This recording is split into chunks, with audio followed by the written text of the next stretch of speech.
അടിമാലി ലക്ഷംവീട് നഗറിലുണ്ടായ മണ്ണിടിച്ചിലിൽ ഇരകളായവർക്കുള്ള സർക്കാർ ധനസഹായ വിതരണം അന്തിമഘട്ടത്തിലേക്ക്. ദുരന്തബാധിതർക്ക് സഹായം ഉറപ്പാക്കിക്കൊണ്ടുള്ള സർക്കാർ ഉത്തരവ് പുറത്തിറങ്ങിയതായും ജില്ലാ കളക്ടറുടെ അനുമതിയോടെ തുക തഹസിൽദാരുടെ ട്രഷറി അക്കൗണ്ടിൽ ലഭ്യമാക്കിയിട്ടുണ്ടെന്നും Devikulam sub collector VM Arya അറിയിച്ചു. കഴിഞ്ഞ ഒക്ടോബറിൽ അടിമാലി ലക്ഷംവീട് നഗറിലുണ്ടായ മണ്ണിടിച്ചിലിൽ ഇരയായവർക്കുള്ള സർക്കാർ ധനസഹായ വിതരണം അന്തിമഘട്ടത്തിലേക്ക്.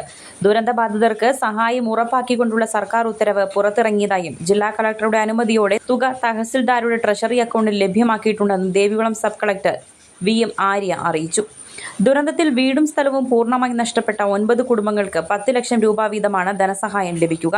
ഈ കുടുംബങ്ങളിൽ നിന്നും സത്യവാങ്മൂലം കൈപ്പറ്റിയ ശേഷം തുക ഇവരുടെ സ്വന്തം ബാങ്ക് അക്കൗണ്ടുകളിലേക്ക് നേരിട്ട് കൈമാറാനുള്ള നടപടികൾ പുരോഗമിക്കുകയാണ്.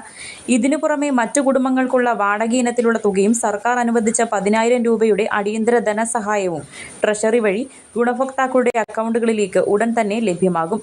നിലവിൽ ഇതിനായുള്ള സാങ്കേതിക നടപടികൾ മാത്രമാണ് അവശേഷിക്കുന്നതെന്ന് സബ് കളക്ടർ വ്യക്തമാക്കി.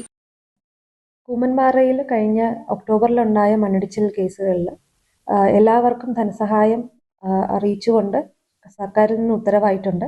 ഡിസ്ട്രിക്ട് കളക്ടറുടെ ഉത്തരവിന് മേൽ തഹസിൽദാറിൻ്റെ ട്രഷറിയിലെ അക്കൗണ്ടിൽ വന്നിട്ടുണ്ട്. അത് ആൾക്കാർ ഈ 10 ലക്ഷം ധനസഹായം ലഭിച്ച 9 കുടുംബങ്ങളിൽ നിന്നും അഫിഡവിറ്റ് കൈപ്പറ്റി അവരുടെ സ്വന്തം ബാങ്ക് അക്കൗണ്ടിലേക്ക് നമുക്ക് മാറിക്കൊടുക്കേണ്ടതുണ്ട്.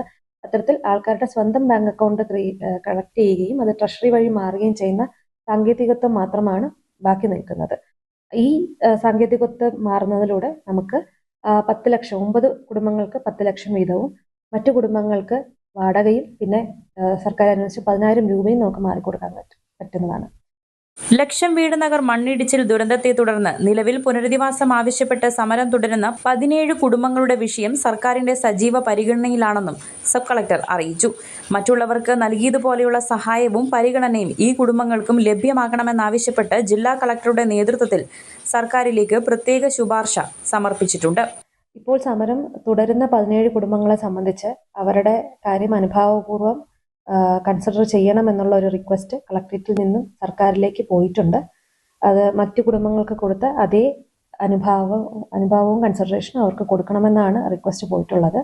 അത് കളക്ടർ സാറ് റവന്യൂ സെക്രട്ടറിയെയും മന്ത്രിയെയും അറിയിക്കുകയും അതോടൊപ്പം തന്നെ ബഹുമാനപ്പെട്ട MLA മുഖ്യമന്ത്രിയുടെ ശ്രദ്ധയിൽപ്പെടുത്തി അത് റവന്യൂ മന്ത്രിയുടെ തീരുമാനത്തിലേക്ക് മന്ത്രിസഭയുടെ തീരുമാനത്തിലേക്ക് വിട്ടിട്ടുണ്ടെന്നാണ് മനസ്സിലാക്കുന്നത്. സർക്കാരിൽ നിന്ന് ഒരു പോസിറ്റീവായിട്ടുള്ള റെസ്പോൺസ് വന്ന ഉടനെ അവർക്കുള്ള റിലീഫ് എന്താണെന്ന് തീരുമാനിക്കപ്പെടുന്നതാണ്. വിഷയം ജില്ലാ കളക്ടർ വഴി റവന്യൂ സെക്രട്ടറി, റവന്യൂ മന്ത്രി എന്നിവരെ ധരിപ്പിച്ചിട്ടുണ്ടെന്നും പ്രാദേശിക MLAയുടെ സഹായത്തോടെ മുഖ്യമന്ത്രിയുടെ ശ്രദ്ധയിൽപ്പെടുത്തിയിട്ടുണ്ടെന്നും സബ് കളക്ടർ പറഞ്ഞു.